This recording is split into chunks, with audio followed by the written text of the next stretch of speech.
Welcome to the Tesla Economist. Please hit the thumbs up and remember to subscribe. You can also follow me on Twitter and talk to me on Patreon. The narrative for EVs being the future is getting stronger and stronger, but just because we have this one company that was capable of making an affordable EV, everyone seems to accept that if they can do it, then surely an actual auto manufacturing company that's been around for 100 years or so, well, obviously they can too. And we're just referring to the legacy autos being capable of producing an EV that looks reasonably good with a sufficient range and affordable, which only really needs to be around the average price of a car in America, which is around $40,000, or maybe even up to $50,000, given the added cost savings that an EV offers, i.e. no more fuel or servicing. We're not referring to a smart robot car like Tesla. No, simply electrifying the current offering legacy autos have is where the bar is set, let alone talking about a $25,000 price point for the masses. But these legacy autos simply can't achieve it. It doesn't appear to be in their wheelhouse.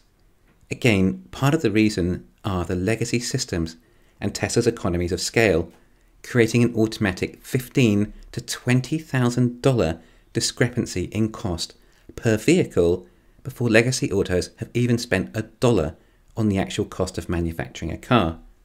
But now we're seeing Rivian with an $80 billion valuation for their IPO.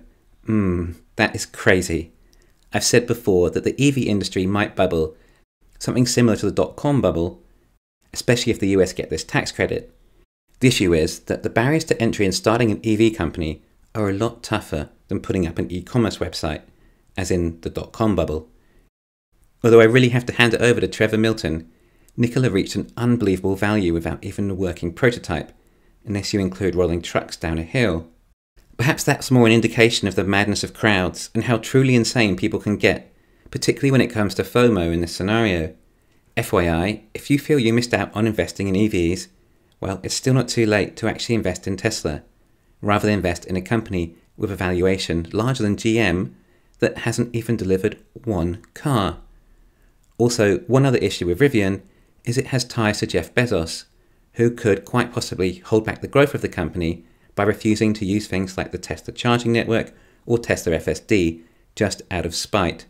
Although he doesn't have full control of the company, he does have a lot of sway when it comes to Rivian's largest order, being the Amazon delivery vans.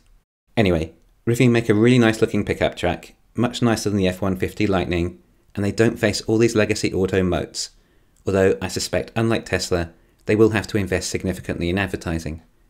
But they are around where Tesla was about 10 years ago. Well, that's not even true, as Tesla did have their Roadster sales before then too.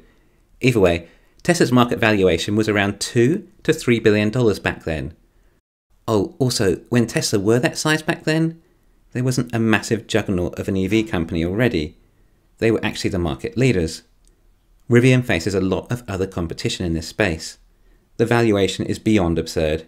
NIO is only $60 billion. Why should Rivian be worth more than NIO? I think it's just marketing, or negotiating.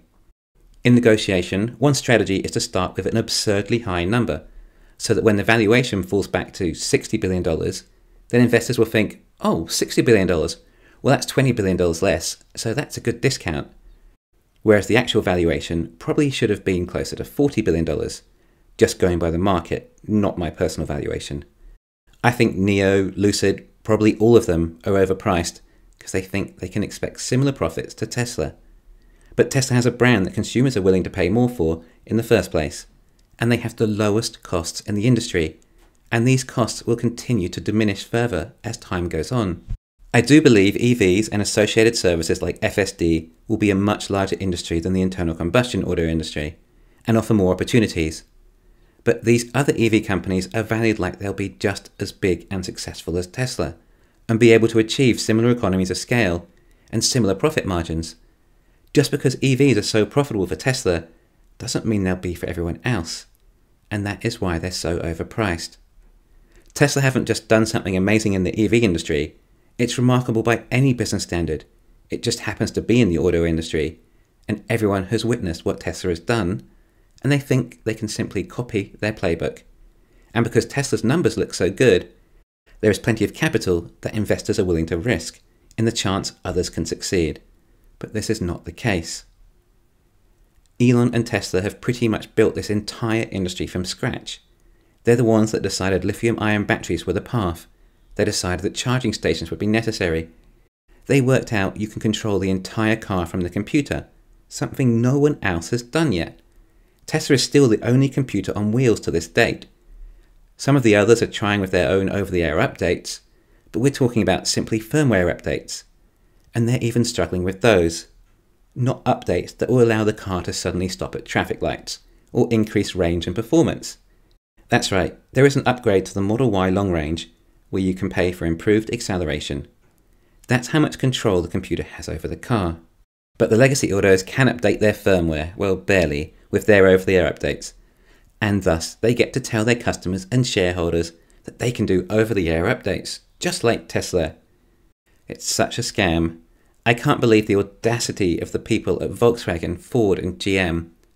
Now, I actually was not in the CIA or anything like that, but through all these processes, I have become very good at detecting when a legacy auto company executive is lying, and actually found some signs. It seems whenever they're lying, their lips move. Also, not to mention, Tesla was so far ahead of the game that they've managed to secure all necessary supply chains, and all the best ones, where the resources they require are the cheapest. That's just another advantage of being first to the market, or first mover advantage as they say. Yeah, the ones Tesla left, well, there's a reason they didn't take them, and everyone else has to fight over the scraps. But some of them are waiting for the next technology in battery, and have it all riding on that. Or at least it's something they can tell their shareholders. Like QuantumScape, another potential company in line to ride the EV bubble, just as soon as they can get their batteries into mass production, and provided they're actually going to end up costing less than Tesla's. Of course, QuantumScape are not going to do this for free either, and would expect a significant profit margin. And their technology may not even be ready for 5 years or so, and then they have to ramp up, and also source all the necessary supplies. Oh, but what auto companies are left in 5 years' time? Governments are adamant that they're moving over to EVs and forcing the industry to move that way. Legacy autos can't transition and will be forced to go out of business, as their sales of their ICE cars keep falling, whilst their costs keep rising due to emission standards, and they spend their tens of billions of dollars in attempting to transfer to EVs. Those tens of billions of dollars are being invested because we see ridiculous valuations on the likes of Rivian at $80 billion. If they can show investors or banks those kinds of numbers, then they might expect that Volkswagen's EV business will be worth more like $200 billion. I mean, what's an electric Porsche compared to a Rivian? A brand with that much more prestige, history and class. But again, these valuations are based on if they can achieve similar profit margins to Tesla. And although Rivian might be able to make some profit, or perhaps gross profit, and possibly break even or even eventually scrape a small net profit, well, Volkswagen are still stuck in their legacy moats that are now keeping them stuck inside rather than keeping others out and preventing them from entering the EV market profitably. They are stuck. Bottom line, EVs are the future, and we have yet to see a nice-looking, affordable EV from legacy autos with sufficient range, let alone one that makes them a profit. Thanks for listening. Please hit the thumbs up and subscribe. You can follow me on Twitter and talk to me on Patreon.